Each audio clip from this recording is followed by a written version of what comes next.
Good afternoon, everyone, and thank you so much for joining us on this beautiful Saturday afternoon. I can see quite a few of you who have started trickling in. To all those of you who have joined us today, we have a power-packed alumni panel brought to you by Singapore Management University today. Very quickly in the chat window, if you could let us know which city are you dialing in from, it will really help us understand where our audience is coming in from. And all those of you who are really excited to know more about that session, moreover, it also serves as an audio and video check for me. So quickly in the chat window to all those of you who have joined in, which city are you dialing in from? So I see there's Akshata from Mumbai, there's someone from Hyderabad. Thank you so much for joining us. If the rest of you could also let us know which city or which country are you dialing in from? We have people from Jaipur, Indore, quite a few of you people from Goa. So from the length and breadth of the country, as I mentioned, we have a very, very interesting topic for you today. We are going to be talking about Singapore Management University's Masters in Management program, your gateway to global business. You will get an opportunity to learn how the SMU Masters in Management prepares you for international success. For those of you who are just tuning in, Singapore Management University is a premier university in Asia. It is internationally recognized for its world-class research and distinguished teaching. And of course, in today's panel, we are joined by the inspiring alumni from SMU MIM program, and they are going to be sharing their unique experiences and insights with us. So don't worry, I have a ton of questions which are prepared for them, which I am going to be asking them on your behalf. And then, of course, you will also get a chance to ask your questions in the Q&A box. I'm going to wait for a few more. I see we are close to 100 students, a few more of you to trickle in. Like I said, for those of you who have just joined in, thank you so much for tuning in. Very quickly in the chat window, which city are you dialing in from? Great.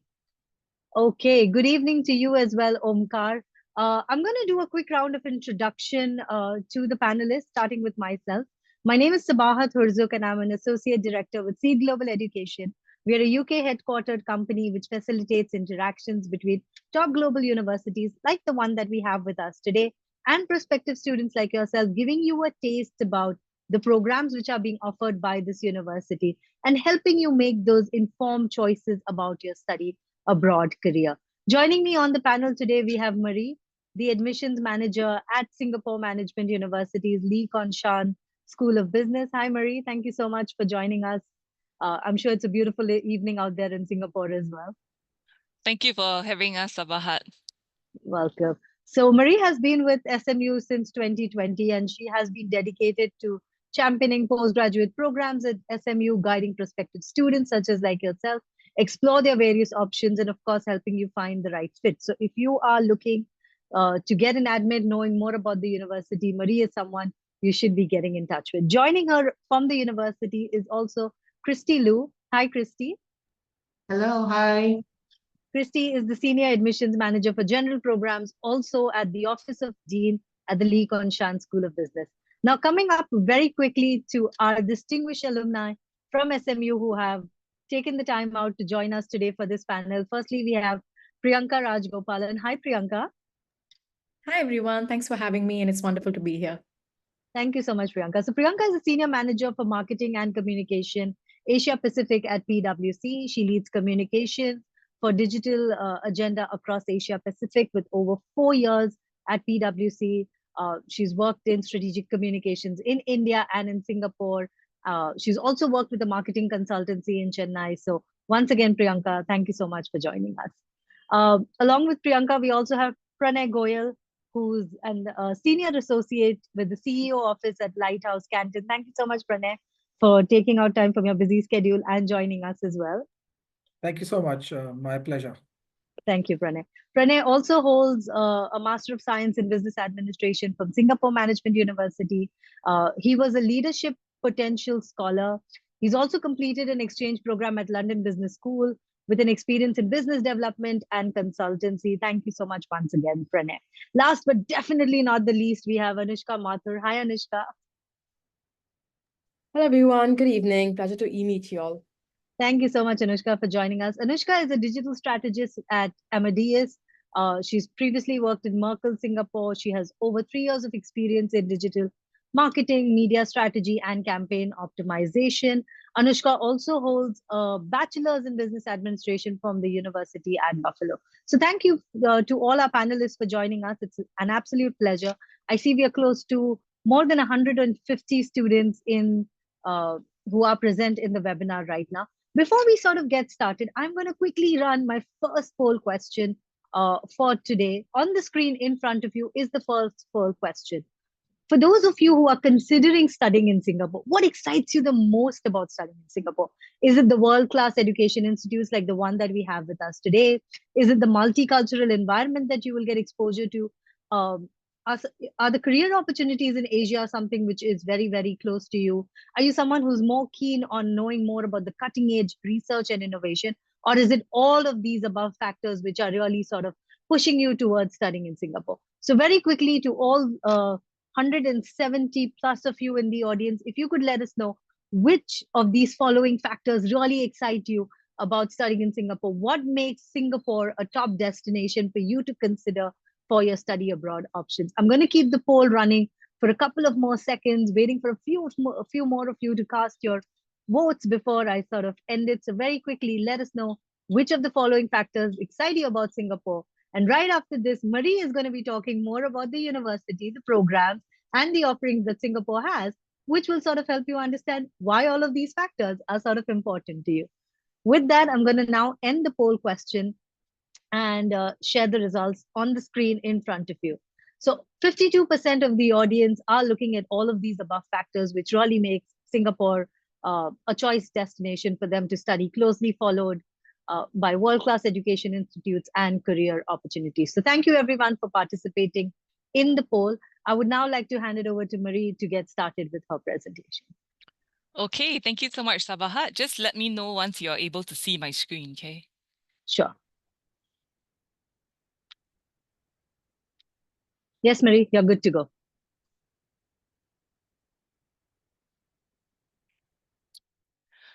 Okay, thank you very much, Sabahat, for that introduction, and also thank you very much, for our alumni, for joining us here today. And I know all of you are going to be very excited to, hear from our alumni on their SMU experience. But before that happens, I just would like to share a little bit about SMU and the Master of Science in Management program, which we call the MIM program. So my name is Marie, and I am an admissions manager with SMU LKCSB. So that's the Lee Kong Chian School of Business here in SMU. And I've also got my colleague, Christy, who would also be answering some of the questions that, may be coming in through the chat as well. Now, for the benefit of those of you who are not familiar with SMU, so SMU is a pretty young university. So we turned 24 this year, and we are the third autonomous university in Singapore. So we are actually termed as a specialist university because unlike our older siblings, we don't offer a full suite of degrees. Instead, we specialize in business and management degrees. So because of that, we naturally have very strong ties with businesses from different industries, as well as, we have many senior management members who are serving on our school's advisory board. Now, we are also one of the largest business schools here in Singapore. As you can see from the picture, we're located in a very vibrant space right in the middle of the central business district. Therefore, you will find also often in classes that we will invite industry speakers to contribute to the discussions, and they're often very willing to do so, especially because of our vibrant and, very strategically located campus. We also have this symbiotic relationship with the industry. So this allows us to be agile, proactive, as well as allows us to stay ahead of the curve. So as a student of SMU, you get to leverage on this very extensive network. Now, just a little bit about in terms of our global recognition. So some of our recognitions include this Triple Crown accreditation. So this is actually a very difficult accreditation to attain. So not many business schools in the world can actually achieve this. We, in fact, are only 1%. So 1% of business schools in the world have attained it. And, we often have very regular audits, to ensure that we get the best learning experience from our students and that they are also well prepared for their careers. Yeah, so this accreditation is actually evidence, to the type of quality of education that you can expect when you come to SMU. Now, earlier on, I also talked about, us being a specialist university. So because we specialize on just business and management, we are termed as specialists, and we are actually ranked 15th worldwide in terms of the QS World University Rankings 2024. For the main program in itself, we are currently ranked 5th in Asia and 41st globally under the Financial Times 2023 Global Rankings. So if you look at the picture, you can see that, our classroom is seminar style. Yeah, and so it is actually, you don't come to the classroom and, just expect to sit down and, be at the lecture hall. There's actually going to be a very interactive teaching pedagogy. You can see that our classrooms are intentionally built this way so that we can actually facilitate more discussions, more peer-to-peer learnings as well. So we place very strong emphasis on class participation and discussions. So don't be surprised that, when you attend classes, lectures may be kept shorter so that, our faculty can actually spend more time facilitating interactions.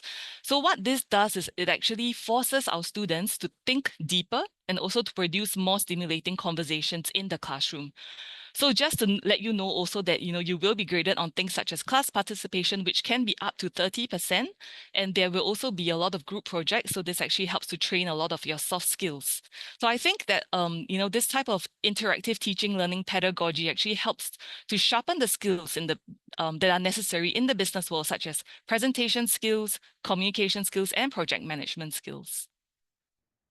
Now, moving on to the 2025 MIM calendar, you can see that it's an 18-month program. So you can see from the top that we have the 8 core modules that we cover. So this gives you a good foundation, a good business foundations. So this is very important because we do accept graduates from any domain. So we need to ensure that you've got the foundations right first. And then after that, we also do have some specialization tracks that you can kind of specialize in. So I will move on. I will talk about that a little bit later. Now, if you look at the January intake, you will cover your 4 core modules first from the first term. So that will be January to March. And then we have your second term, which is April to June, where you also do your 4 core modules. So that's 4 classes a week. And then after that, we move on to July to August term, where you do this thing called the SMU XO. Now, what the SMU X is actually experiential learning. So this is where, industry actually presents a real life, real issue that they need you to solve. Students will take what they have learned during the class, and then they will actually come up with a proposal. Now, the O actually represents overseas, so students can actually opt to do this overseas. We have currently 2 places that our students get to choose from, so they can either choose to go to Japan or Bangkok for this overseas project. Then we move on to the August-November term, where students do the elective modules. I'll share more about that in the next slide. And then after that, in the November-December period, they will do a break. They will have a break where they will actually have the opportunity to then source for their internships, which happen in the January to May segment. And then if all goes well, students will then be able to graduate sometime in June. So likewise, for the August intake, everything is the same, just that the terms are slightly different. Now, so in terms of the specialization, so specializations, we have 4 different specialization tracks that students can choose from. So marketing, operation, finance, general.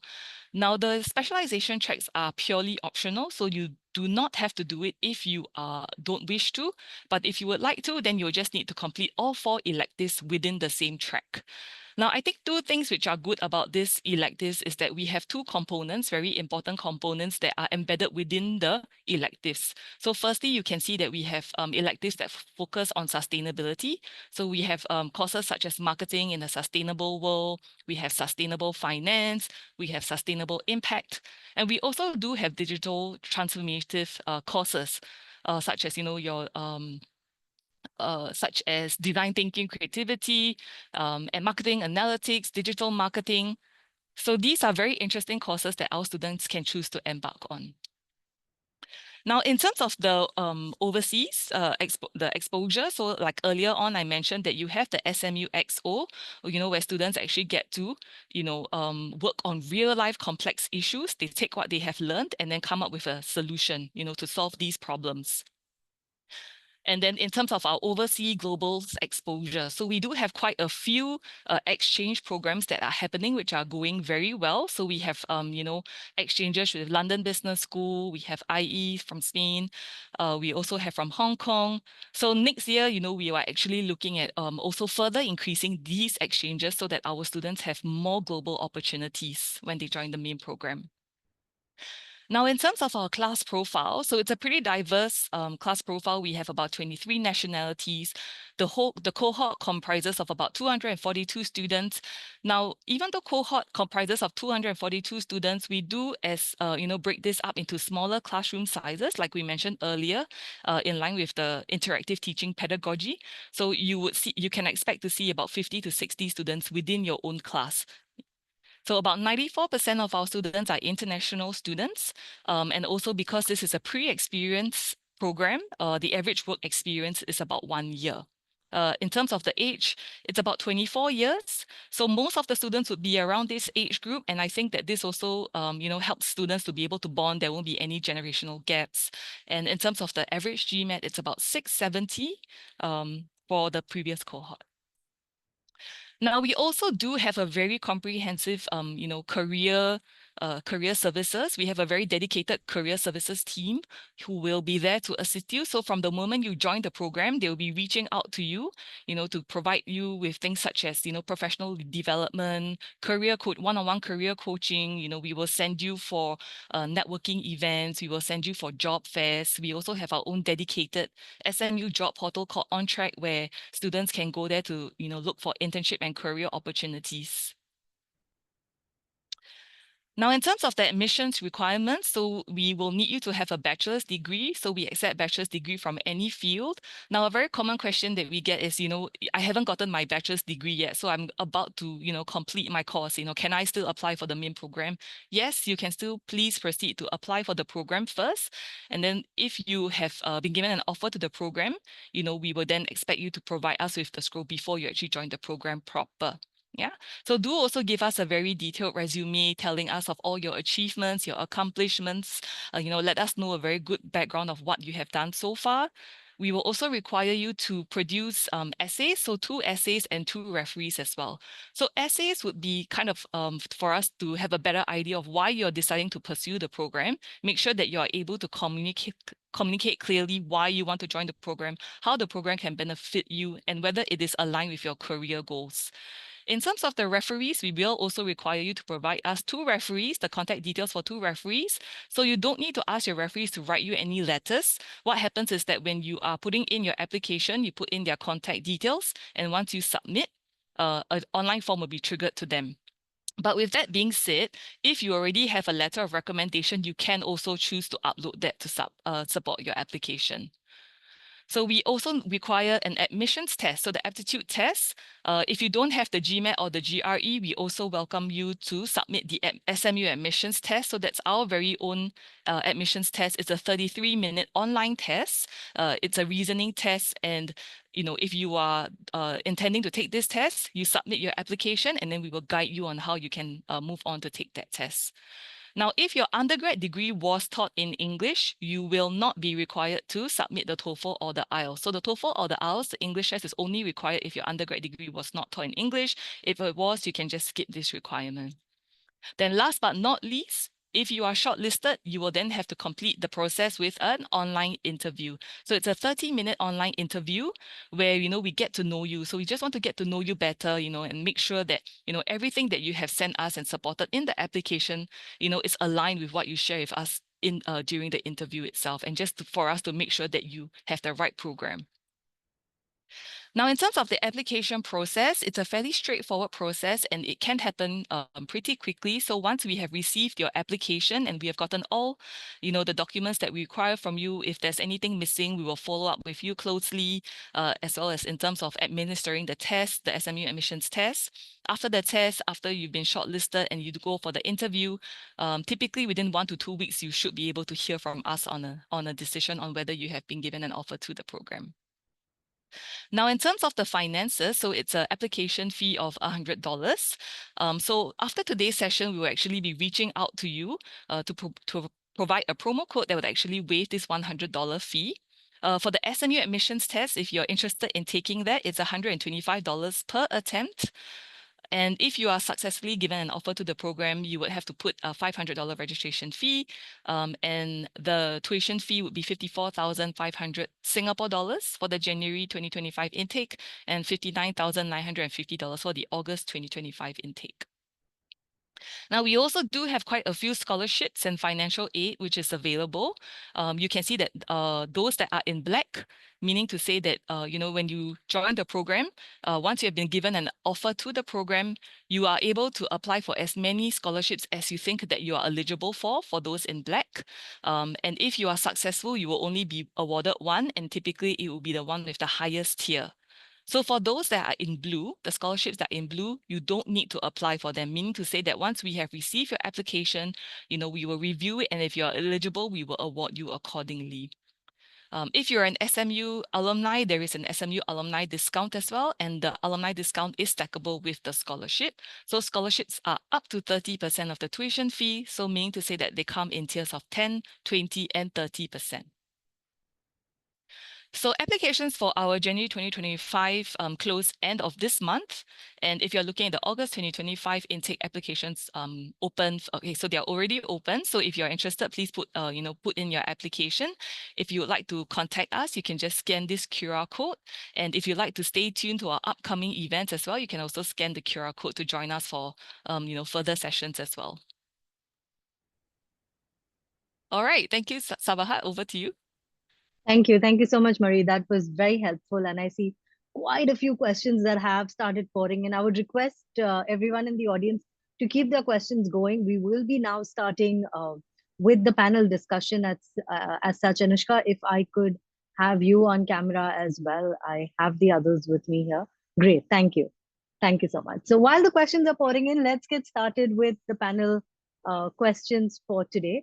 Priyanka, I would like to start with you, right? So can you talk a little bit and share about your career path after completing your education at SMU, especially your shift from a marketing consultancy in Chennai to leading communications for PwC in the Asia Pacific region?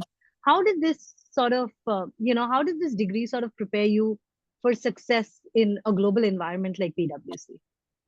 Thanks so much, Sabah. And yeah, absolutely. My career has gone a little bit, while it's always been communications focused, it's been multiple sort of pit stops. So before SMU, I was actually a journalism student in my undergrad. So that's another pit stop before I went into the world of marketing. So I did my undergraduation in journalism, and then I decided that I knew I wanted to do a master's, but I decided that I wanted work experience before master's. So I worked 2 years in a marketing consultancy in Chennai. And after that, I applied for my master's in SMU. And I have to say this, one of the first questions that was asked of me in the SMU interview was, what do you like doing outside of academics and work? And for me, that was one of the biggest green flags that a university could ask, because it really did show just the emphasis that they lay beyond academics and other real world skills as well. So after SMU, thanks to the 6-month internship program, I did my internship with PricewaterhouseCoopers, PwC. And I joined their digital team as a marketing intern. And I've never looked back ever since. I converted that into a full-time offer. I've worked across 2 countries in 3 roles in PwC. It's been 5.5 years at PwC since I was an intern. And yeah, I've had a fantastic growth path from intern to where I am now. And I think to answer the second part of your question in terms of how did the MIM program in SMU help? I think it's honestly simple, the emphasis on real world skills. Like I said, we were encouraged almost to say, please look beyond your CGPA, please look beyond academics. We were really encouraged to do that. Lot of emphasis on class participation, like Marie spoke about, which sometimes could turn into the Hunger Games. But it was, it really, really helped us prepare for the real world, because that's what it is. It's networking in the real world. It's speaking in the real world. It's working with diverse teams in the real world. So SMU really puts a lot of emphasis on that. And I think that really helped me prepare. And today, yes, I'm in a global team. I lead communications across 12 territories. Right. So I think my experience at SMU working with different nationalities really helped. Thank you. Thank you so much, Priyanka. That was really, really insightful and sort of resonated with what Marie spoke about, that all of these practices are being put into use in the real world when you go out there, you're looking for jobs. So, Priyanka spoke a lot about skills, about knowledge. So, Pranay, my next question is for you. How did these sort of skills and knowledge that you gained during, your tenure at SMU help you navigate the challenges in business development and management consultancy, which of course is your forte at the moment? I mean, look, I would want to start off by saying that skills is one part of it, and I think understanding and understanding how to navigate the world around you is another part. And I would want to lay more emphasis on the second part because given my path, I was at University of Delhi with my undergrad, and that was affected by COVID. So, you did not have a complete bachelor experience and all of that stuff, right? So therefore, the importance of the SMU MIM was just that much more, right? So what happened was that when I came to Singapore to start my master's, I think skills and theory was one part of it, but it was also about, okay, new country, new experience, new core modules. How do you navigate, right? So I think that's been a point that's really stood out, at least for me. Now coming to what skills specifically, I think, okay, so Marie also kind of talked about it. It's very interactive. There's a lot of focus on class participation. There's a lot of focus on presentations. The good thing about it is that once you present, you get feedback. Okay, so each class, each professor will take out time to speak to you on your assignments, will take out time to tell you, okay, this is what went well, this is what you could do better. So this is how, so it's been an iterative process, right? So different classes, different simulations. We do a lot of Harvard Business Review case studies, right? So you have a lot of critical thinking skills as well that you develop because, okay, you say we could do XYZ, but the professor comes and says, okay, no, you could do ABC as well, right? So that's a very interesting perspective that you get. And I think for me, that's kind of what worked out because over time, over 8 different core modules, I think this is what has happened. And then, okay, my London chapter is a separate story that I can probably cover later. But yeah, I think so. It's basically that coupled with a lot of international exposure, I think, which really helped me navigate my path and be where I am right now. Thank you. Thank you so much, Pranay, for sharing that experience. So we've sort of spoken about how the program really helps you become a real world person, wherein you get all of these experiences, all of that exposure. Anushka, sort of coming to you next, let's talk about a little bit about how has the academic journey at SMU sort of helped you build a strong professional network in the digital marketing industry? Because digital marketing industry is your forte. So how did this networking, how did all of this sort of really help you build this very, very strong network that you currently have, having worked across various, different companies, but in the digital domain sector itself? Yep. So I think going into this, I knew I wanted to do marketing at the end of the day. I just didn't know which field because marketing is like it's insane as to the level of detail you can get through. You can go through like SEO, you can go to paid media, you can go through different factors of it. And I think I'd like to call out specifically the SMU X course that Maria had mentioned, where essentially we were working with a real life client, DMK, which is currently a Singaporean based company that was initially a homegrown brand that was trying to make its name out there. I am so happy to see that brands like popularizing now. But sorry, so coming back to the point was we worked with this brand hand in hand, had like almost a session with the brand themselves every 2 weeks, sorry, to identify, okay, that's their business goal, that's their business strategy that we can recommend. And this is how marketing can help build that. So it was through these connections in classes where you're dealing with people in real life, you're going out there, you're looking for internships to try to like slide in saying, hey, so I'm doing my master's, can I get hands-on experience with the agency? Which is actually what I did when I started SMU. I parallelly started a internship experience as well with one of the marketing agencies. And together I was able to correlate the knowledge from the from like education, from what SMU gave us in introductions with these different POCs, as well as the marketing field itself. So it was a good synergy that I think was built over time and cultivated over that. Thank you. Thank you so much, Anushka. So a lot of internship opportunities, a lot of chances to sort of put yourself out there and get to learn what is really happening. Marie, I'm going to bring it back to you now. When let's talk a little bit about what are, in this changing world today. A couple of years back, we had not even, let's say, heard about AI. Now AI is, let's say, the buzzword in the industry. Business analytics is something which is coming up in the big way. So what are like the key skills and competencies that the MIM program aims to sort of help these students develop, considering that, the business landscape is always evolving. There's something new which is always coming up. So how do these skills and competencies, how do you all make sure that you all are in touch or in touch with the trends that are ongoing in the business industry today? Okay, so I think that one of the things I mentioned earlier is how we actually do have a lot of, industry leaders that sit on our Yes. advisory board. So I think this is something very important to us, that, we ensure that, whatever we are teaching, the curriculum, we are constantly making sure that, we are crafting it in a way so that it is not only relevant, but, they are able to use it once they have actually graduated from the program in itself. And also, I mean, in terms of like the core modules, if you notice, especially for the elective. So for our the core courses, that stays in terms of the foundation knowledge that they need. But in terms of the electives, this is something that we are constantly tweaking. We are constantly adding elements, that are important currently, like such as things like sustainability, which I mentioned earlier, as well as like, things like business, business analytics. So in fact, we are continuously looking at the electives. We are even looking at adding more subjects, for the next August term, to ensure that, our students are well prepared for what is required after they have graduated from the program.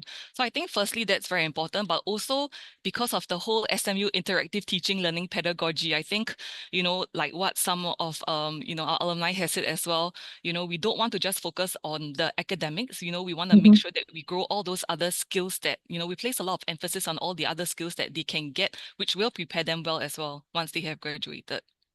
Thank you. Thank you so much, Marie. That was very helpful. Priyanka, sort of coming back to you, in the previous one, you spoke about the projects that you all did and how they sort of sometimes turned into the Hunger Games, the reference given. So can you share a story of a resilience or a challenge that you sort of faced during your journey at SMU, and how you sort of overcame that? And, looking in hindsight, that was something which was really, really important and helped you sort of in your career journey now. Sure. I think for me, initially, it was the jump back to student life from working. And I'm looking at the Yeah. Q&A. There are a lot of people there who are currently working. So I think Yes. the jump back to student life initially was a little bit jarring. But Mhm. SMU, I mean, they made it a blast and really oriented us really well. I wouldn't say challenges, but I think SMU can throw you into the deep end a lot in a very, very comfortable way. Okay. In a very gentle way, they will throw you into the deep end. So whether it's randomizing your group activities, right? You won't have any idea who you're going to be with. Day two, you're doing this project that's 10% of your entire grade with people you've never met. And then you're expected to make a presentation, which is 20% of your grade, and Yeah. you have to participate in class. So it's really, really fun. Honestly, it's a blast, and it really pushes you outside your comfort zone.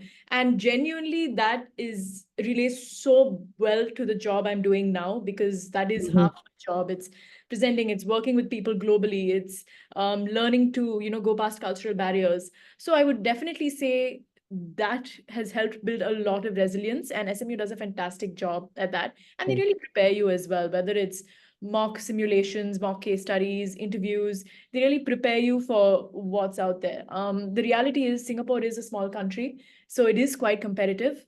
Right. But it genuinely, and because I've also been on the hiring side of the table in Singapore, so I've hired from Singapore, I genuinely know the reputation that SMU students have for business and marketing. Sorry, I'm speaking specifically for my domain, versus other universities. So SMU has a reputation, even from the hiring side, of having students who are extremely future ready, career ready. And yeah, that's, I think, an edge that they definitely have over other universities. Thank you. Thank you, Priyanka. So the whole point about meeting and working with people from different cultures, different industries, diversities really sort of helps you prepare when you're going out there. And of course, I feel that's an important skill, considering any student who's looking to study abroad. That is the networking opportunities out there to really sort of go out of your comfort zone and meet new people is something which we all should explore. Pranay, sort of coming back, bringing it back to you. Could you tell us a little bit about for those who are looking to pivot into different industries or role, we have a few questions about that as well. Yeah. How do you feel the program at SMU sort of helps facilitate these transitions easily?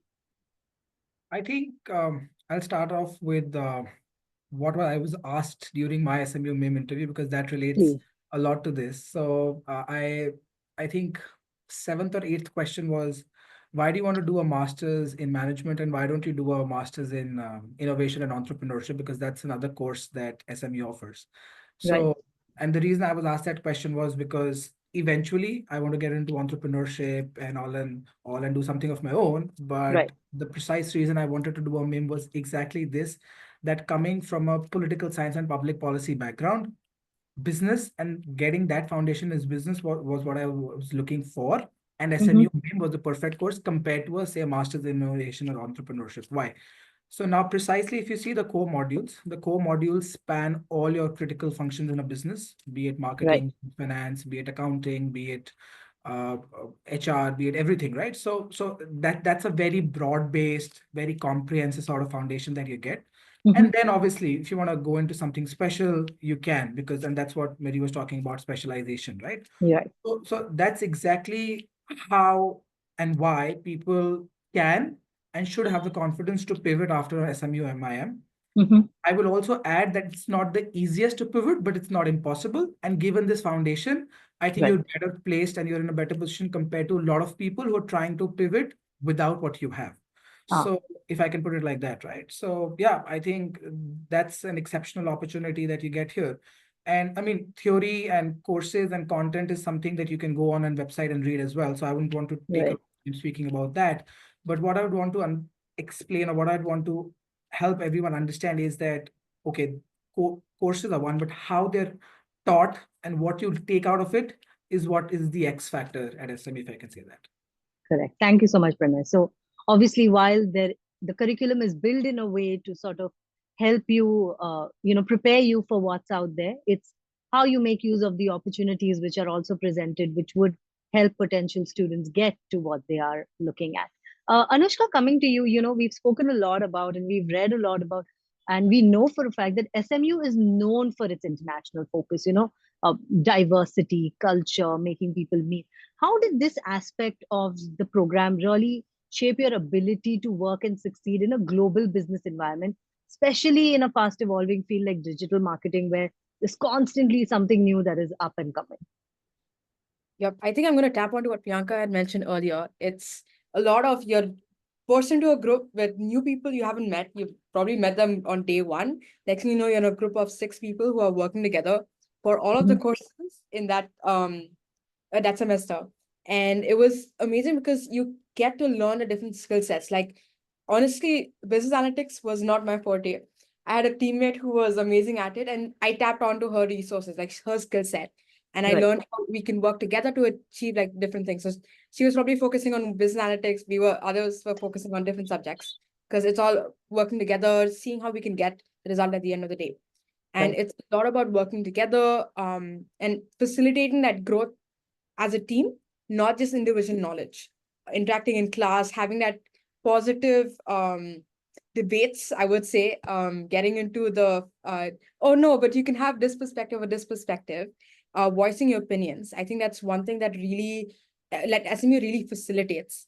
And it's really important today because, especially as a person who's just like, I would say relatively new in the digital industry, because as I said, it's constantly evolving. Putting your POV and giving that to senior management, you're going to deal with like people who are CEO level on the client side. So all of that really helps because in your brain, you have the answer ready because of the knowledge and the facilitation that you've gotten. But it's the way that you put it across that really counts as, okay, that's the knowledge that you have. That's the experience. And putting that in cultural context is like, I currently working at a Medius across India, Sri Lanka, Maldives, and like few other markets. So very different cultures. Yeah. But it's sort of, I'm okay with the cultural aspect because you're pushed into new environments with SMU. So very, very plus point on that. Thank you, Anushka. Marie, sort of bringing it back to you, how does the MIM program support international students in career developing and networking? Can you talk a little bit about what resources are available, to students to sort of build these connections before they get into the work field as such? Mm. Okay, so I think in terms of the career development and networking, I think this is something that I kind of like briefly touched on just Yeah. now. So we've got a very strong dedicated career team. I think Mhm. also important to note that this is a postgraduate career team that focuses on our master's students. So, there's a very specific focus on students who are pursuing master's degree and, the type of career opportunities that they are looking for after. So career development, networking, there's an abundance of workshops that we send them for. So like we mentioned earlier, we don't just focus on your skills, academic skills, but a lot of emphasis placed on skills outside of the classroom. Right. There is also this thing called the postgraduate development workshop series that students have to take also that fulfills 1 credit unit. So there Right. is a list of workshops that they can choose from, such as, negotiation, critical thinking, leadership. So they just have to choose a few in order for them to fulfill that. We also do provide a lot of events, networking events with industry leaders, with alumni. We also do job fairs, send them for job fairs. So if there's any relevant job fairs, students have the opportunity to go there, and, kind of prepare and, try out what is it like, for them Yes. to interview and, get those opportunities. We also have the SMU On Track portal. So those are career opportunities, internship opportunities specifically for our SMU students. Thank you. Thank you, Marie. So, yeah. No, please go ahead. I think also important, another thing I think is quite important also is the alumni Yes. team that we have as well. So the connection is that connection is very important as well. In fact, students also still receive support, up to 3 years after they have graduated from the program. So I think that's quite an important point as well. Thank you. Thank you so much, Marie. I could go on with my questions, but one last question to each of the panelists before we sort of dive right into the Q&A. Pranay, my next question is for you. Let's talk a little bit about the international exposure. You did an exchange program with LBS. Marie spoke about the global alumni network that SMU has to offer. So can we speak a little bit about the global opportunities, the international exposure that the program has to offer? And of course, specifically about your exchange program and what exactly happened during that? I mean, yes, I think I've been looking forward to talking about this because I think this is one thing that stands out at SMU. Yeah. And I think I've told a lot of students, both current and obviously prospective students, that the SMU MIM is as international as it can get because the program, if you zoom out and see, gives you an opportunity to study in Singapore for a year, probably go to a country like Dubai for your internship, and then go to a London for your last term. So people don't see it like that. Probably they see it, okay, Singapore, what do we do? So my request is please zoom out and see the opportunities that you can get. Because if you talk of 18 months and spending 18 months across 3 countries, rarely will you find a program anywhere, be it an MBA or an MIM, that will give you such an opportunity. Now, personally, coming to my own exchange experience, I went to London Business School. So I Right. got to also kind of very closely see that program and do a sort of comparative analysis, if I want to say that, but I don't want to say that right now, but okay. It's because I was coming from a MIM, seeing the LBS MIM, and something that really stood out was even at LBS, the MIM program is a 10-month program. You come in, Right. 10 months in London, and you're done. No internship. Compared to an SMU where you come in, spend 10 months, do your core modules, then go for an internship, and then do a exchange probably, right? So I think it's more holistic in that sense. Now, the reason I'm very pro international exposure is because what it has done to me. If I had been in a Singapore only, I don't think I would be where I am right now. And I say that because the kind of connections you make when you go overseas, and I think the feeling of testing yourself in deeper waters, right? So if Yep. you, a lot of people don't take the international exchange step because they're like, oh no, we have our friends here, we have everything set here, let's be in Singapore, why don't we go out and all that stuff, right? So that shouldn't be the case, because the moment you decide to step out of Singapore, it's also testing yourself in deeper waters. Leave aside the connections, leave aside the people you meet, leave aside your peers at, say, an LBS or an IE, and I think you make connections for a lifetime, right? So other than obviously learning and studying from the best professors in the world. It's also the kind of students you get to hang out with and all that. So I think if you zoom out, my key message being zoom out, see what you can do, and Right.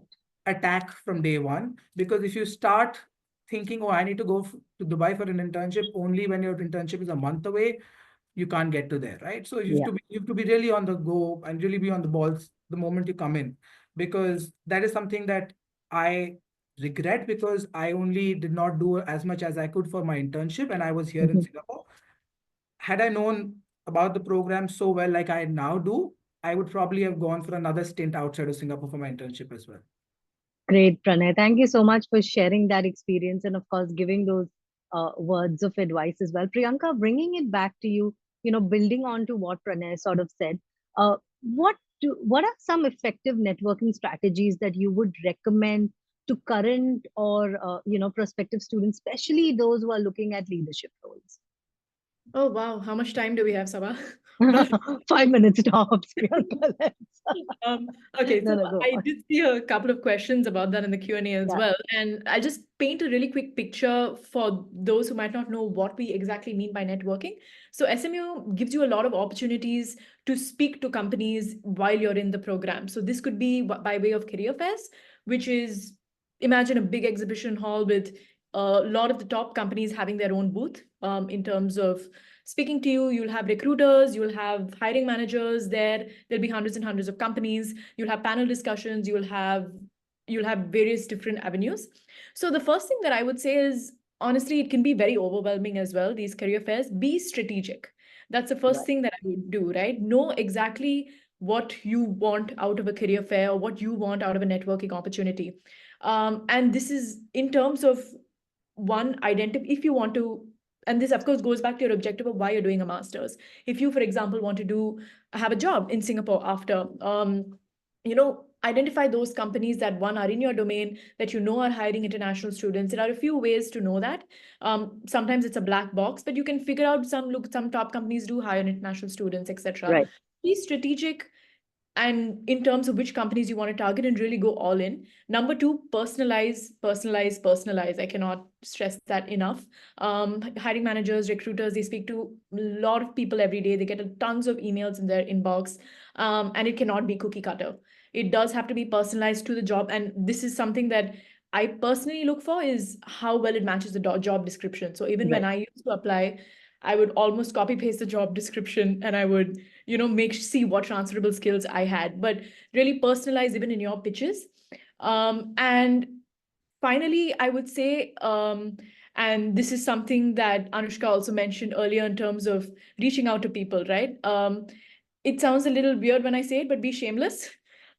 Genuinely, it's okay. What's the worst that can happen? People will say no, but reach out to people, respectfully DM them and say, look, I would love to talk to you. Can I get a cup of coffee? Yeah. And really go after what you want. The worst they can say is no. So perseverance does take you a long way as long as you respect boundaries. So I would Yeah. would say these three things.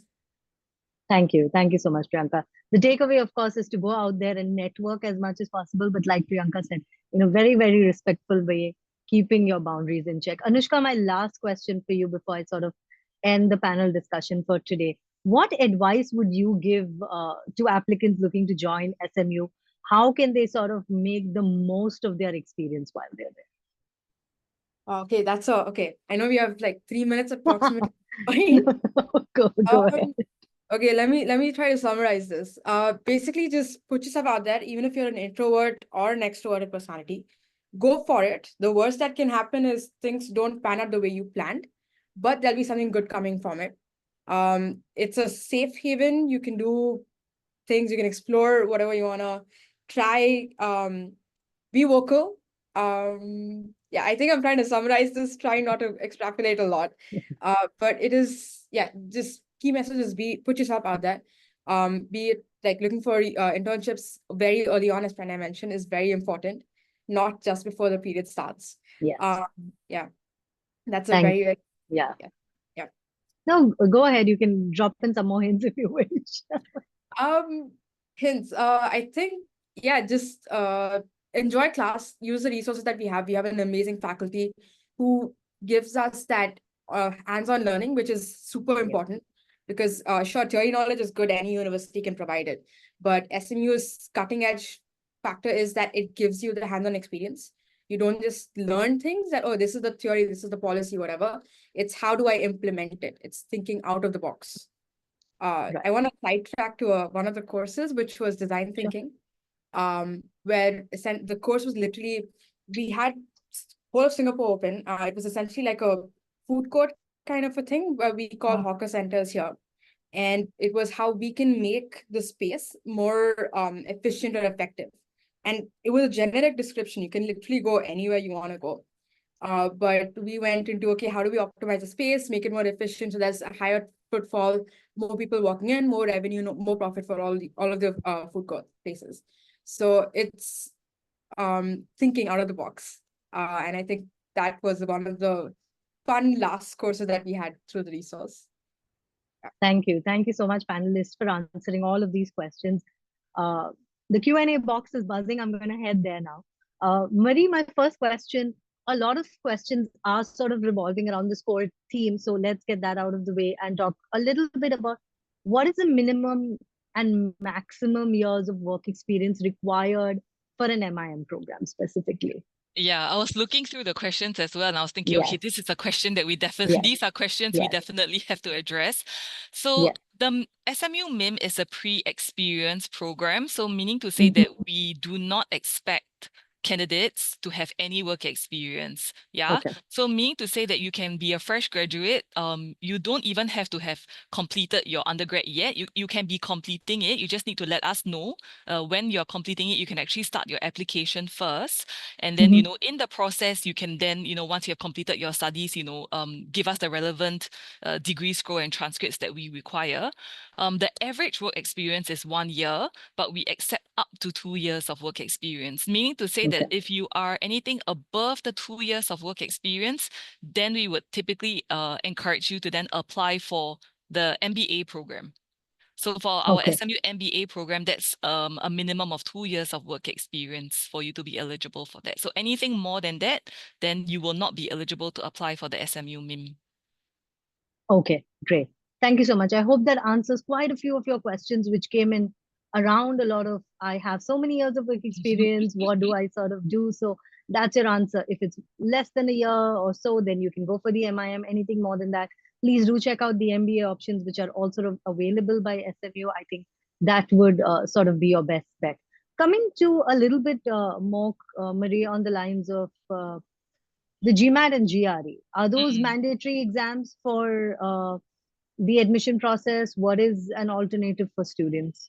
Okay, so the aptitude test is mandatory. So we give you options, right? So meaning to say that you can choose either the GMAT, the GRE, or the SMU admissions tests. Okay. So I think GMAT and GRE, because they are longer, the duration of the exam is a little bit longer. The preparation time also is there. So for students who don't have that, and you know they would like to apply for the SMU MIM, they can also consider our SMU admissions test. So it's a 30-minute online reasoning test. So usually we will administer that once they have applied to the program. So just apply for the program, and then we will guide you on how you can take the test.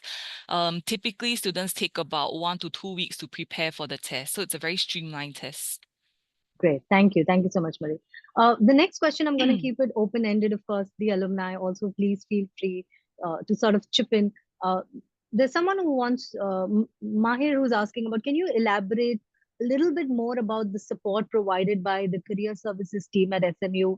Are placement opportunities only available via job fairs, networking mixers, etc.? What are the other options sort of available to any student that's come, international students specifically coming on to the campus at SMU? I think I'll take that. So specifically in terms of career services and your career coaches, two parts to it. One, there is an in-house SMU career coach that is tagged to you. So throughout the program, you will have a designated career coach who will work with you very closely in whatever help you need, from resume to applications to internships to final applications, and eventually, hopefully, in terms of negotiations and so on and so forth. That's part two, right? Now, The other bit is external career coaches and external facilitators that come in through your PGPD workshops and your other workshops. So SMU has obviously tied up with a few external career coaches who come in and talk about important aspects like networking, the importance of a LinkedIn profile, Right. how do you make how do you go and make a solid first impression, what do you do, what are the do's and don'ts, and everything, right? So that's also a part of how you get to your networking bit and how do you eventually convert those into opportunities. Now, something that is extremely important and everyone needs to kind of keep in mind is that the career coaches have a lot of students tagged to themselves. So you have to be the one taking the initiative and not expecting the career coach to come to you, right? And it's a very fair ask. So the idea is the more you reach out, the better it is for you. They will never say no. They will always be very helpful, but expecting that, okay, they will come and say, how's your internship hunt going? Or how is it going? Is not a fair ask as a student, right? So that is something very important to keep in mind. And okay, talking about the opportunities to meet the big, broader world out there, I think obviously the networking fairs. So you have all of these networking events. Typically, I think term two onwards, because term one is a little too early sometimes. So term two, and specifically in your last term, there are 2-3 important events that are lined up back to back so that you meet people. The other thing that I've realized is really helpful is that even when you're outside, right? So you meet people, you have some acquaintances, and through you get some referrals. I think that's an important bit as well. So I personally in my head call them as channels, right? So online application is one channel, networking is another channel, referrals and acquaintances is another channel, right? So all of these channels are exceptionally important, and I think you should pay equal attention to them. But yes, I think within these channels, you pretty much cover the entire spectrum out there. And one more thing, adding to what Priyanka said, right, about networking, please focus on quality over quantity. There will be 50 employers out there. You can't meet 50. You have to know what are the open positions, what companies you want to target. Go out there. No, okay, this is the position. Build that authentic connect, and that's it. So don't say, okay, I want to exchange cards with 50 of employees, because then what you're doing is you in our mind think you've exchanged cards with 50, but you've actually made 0 connections. So even 10 will work, but 10 connections that you can really cultivate and farm, as they say. Great. Thank you so much, Pranay. Anyone else who would like to add on here?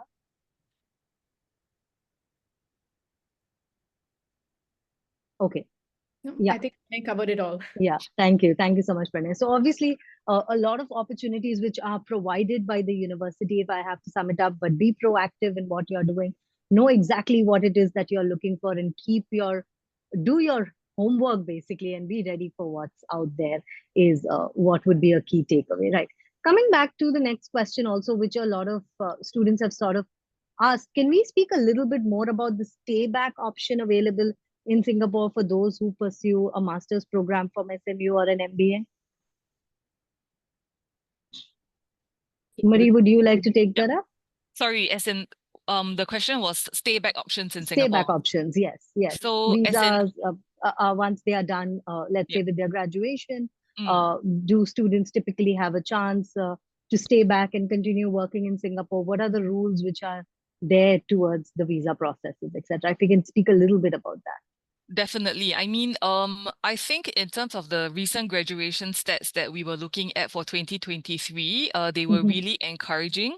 So I mean, we do have a lot of students who actually don't wish to stay on in Singapore after they've gotten, the master's degree. They do want to go back to their own countries. But in terms of those who have decided to stay on, about 60% of our students actually have secured employment here in Singapore. So I think especially during internship opportunities, if you are able to perform well, there is definitely that chance for you to convert your internship opportunity to a full-time role. Now, in the event, that you are unable to do that as well, you can stay on in Singapore. There is a pass that you can apply for to allow you to stay on in Singapore for about up to a year for you to continue to source for career opportunities as well. Okay, great. Anyone else who would like to add on to that? Yeah, I think I can just, if I can give some color to it. So basically, you're on a student pass, STP as they call it. that's valid for the entire duration of your course and a couple of months extra. So if you start in August, the pass is typically valid until early January. And then there is, once your STP gets cancelled, you automatically get converted to a short-term pass or a visit visa, as they call it, right? And then that's for about 90 days. And then once your short-term pass gets expired, you have an option of a 1-year LTVP, long-term visit pass, as they call it.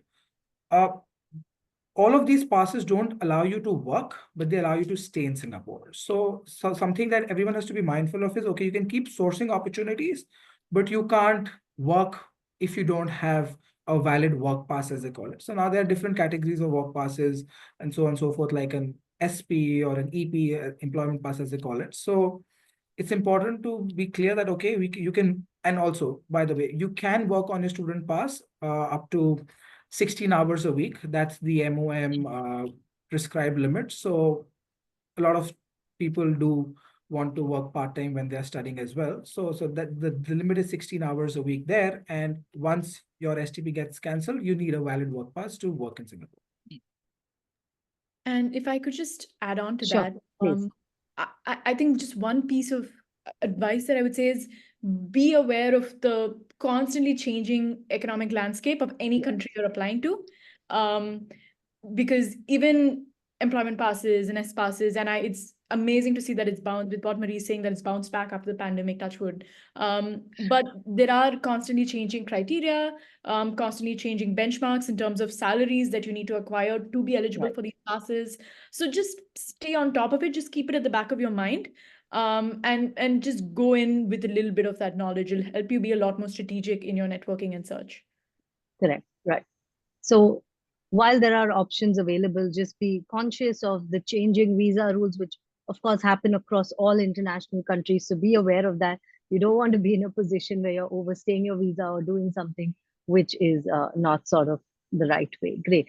My next question, Marie, and to the panelist, is about staying facilities. So for international students, of course, the big question is, are there hostel facilities available? What are the staying situations for, students who wish to take an apartment on rent, etc.? So of course, Marie, you can speak a little bit about what the university has to offer. And if Anushka or one of you would like to chip in and let them know about your experience about what other options are available for students there. Okay, so in terms of SMU accommodation options, Mhm. these are actually typically reserved for our undergrad students. So Okay. unfortunately and fortunately, because we are, city campus, so it's a really prime location, we Right. don't really have that much, space available to accommodate all the students, although we wish to. But typically, those are reserved for our undergrad students. Mhm. But we do have a few hostels that we work with. So when you actually do join the program, we will give you, a guide, a very comprehensive guide, to kind of like onboard you and your journey, and what you can expect before you join the program. There are some hostels accommodation recommendations that we will provide you. But I think in general, most of our students find their own renting options. I think they do Okay. it through things like Property Guru, if I'm not wrong. These are what my students share with me. Yeah. Maybe Anushka can share what she did. Yeah. Yep. So I'd say like on average, because you're older, you also want to stay out a bit longer. Hostels have a bit of a time limit. You're gonna be out, networking, connecting with people, enjoying Singapore in general. Yes. Thankfully, the pandemic's over. But yeah, so I think most of us did land up renting properties. We found people. I think so once you get into the program, there is one call or a group that's created that's for people coming from like your country. So I was in a group with a bunch of Indian classmates who were joining in, and we were, I think, and also like the overall cohort per se, I think it's about 200. At our time, it was about 100 people. Wow. But yeah, so we connected with that. We found that, okay, someone's looking for a property, someone's looking for a person to stay with. So we form groups of like 2, 3, or 4 people who looked for properties together, came to Singapore Right. and then moved in. That's very economical. Campus is very centrally located, and Singapore's I come from Bangalore, so Singapore's smaller than Bangalore, or just about the size. Okay. It's very easy to get around. Public transport is amazing, so that's not a concern. It's mostly about finding a good apartment to rent. There's Right. different housing facilities, available different options. Probably HDBs if you start working is a good spot to start at. Yeah. Thank you, Anushka. So put yourselves out there, get some, step out of that comfort zone, look for an apartment, build your new life, and get started. Great. I'm going to sort of move on to my next question. So we did speak a lot about, we spoke a little bit about what is the average work experience that we are looking for an MIM program. Now let's talk a little bit about for the MIM program specifically, which fields do you accept students from? So is it someone coming from humanities background, engineering or a tech background, a business background? Marie, are there any specifics as to which domains do you accept students from, or is it open to all? We actually accept students from any domain. Okay. So we do accept and we encourage that. In fact, like we want to see students who are coming from all walks of life, Mhm. different backgrounds, different expertise, different, nationalities as well, because we think that that would actually help to enrich the conversations that happen in the classroom. I think, like, we mentioned earlier, the interactive teaching and learning pedagogy, the classroom sparring is a Right. very important aspect, especially for a master in management program. So we want students to be able to share their different experiences, and so that their peers can also learn from them, and to be able to hear other perspectives and how things are being done in different industries, different domains, different countries. Yeah. Thank you. So anyone looking from any background for the MIM program, yes, you would be more than eligible to apply. Do reach out or check their website and see as to what are the options sort of available. Let's talk now a little bit about placements and what is the percentage of placements that typically a particular cohort gets from the various networking options or the relationships that you sort of have with big consultancies or other firms in Singapore. So what is the percentage of students that get placed? And of course, with SMU being a global brand, what is the kind of relationships that you do have with top tech firms or let's say the big four within Singapore especially for international students who are definitely looking for placements post completing their postgrad?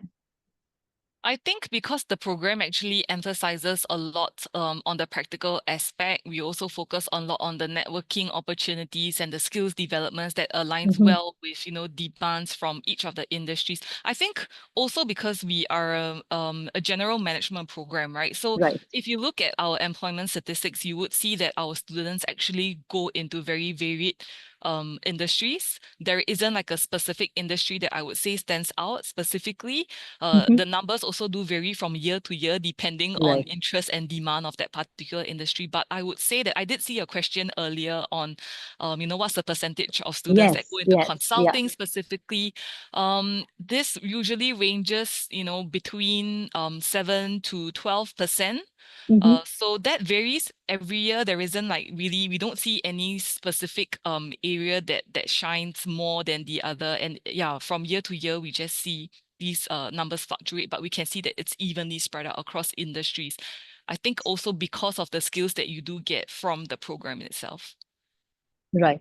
And of course, with the three panelists present here, they could speak a little bit that definitely doing a degree from Singapore will sort of open those avenues for you, which will help you get an international placement in some of the big firms that are there across different domains, considering the three of you do come from various different domains and industries. So I think the fact that the three of them are present here today and have spoken about that experience, that question sort of answers themselves. Great.